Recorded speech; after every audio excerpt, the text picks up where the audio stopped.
G'day viewers, it's Friday, which brings us to that happiest of times, Totally Fucked Up Friday, a roundup of the week. If you're new to this, why do I call it that? Because the world keeps giving me evidence that the world is totally fucked up. Take this recent suicide from the UK. Now, suicide's not a topic I take lightly, probably deserves a whole separate video where I explore the issue a bit more seriously.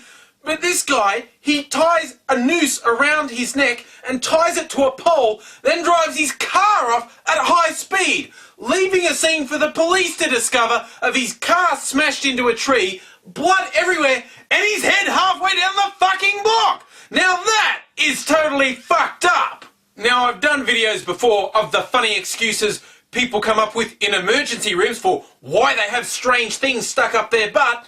But this shit never gets old. Take this Romanian man who came up with an elaborate excuse for why he had not one, but two hammerheads stuffed up his arse. Apparently, he was a bit drunk and feeling constipated from having eaten a bunch of cherries. How drunk do you have to be to come up with the idea that, ooh, I'm constipated, I'll feel better if I shove a hammerhead up my arse?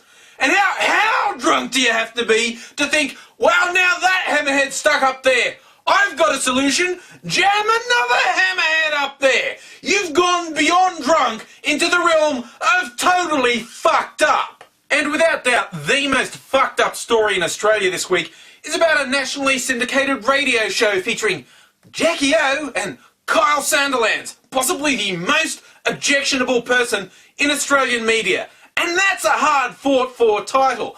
They have a segment where they get people to wear a lie detector and then ask them embarrassing questions. And this week, they thought they'd get a 14-year-old girl on with her mum and ask her about her sexual activity and drug use. And what turns out is the girl is coerced by her mother into saying that she was raped when she was 12. And the absolutely gormless Kyle Sandilands' reaction to a 14-year-old saying she was raped when she was 12 was, right, is that your only sexual experience? Now, how fucked up and totally lacking in human empathy do you have to be to react like that to a 14-year-old saying she was raped when she was 12? Now, a bunch of people have said he should be sacked for that. You know what? I don't agree. Unless you were going to sack every person at that station involved in the idea of getting a fucking 14-year-old to say stuff about their sexual activity.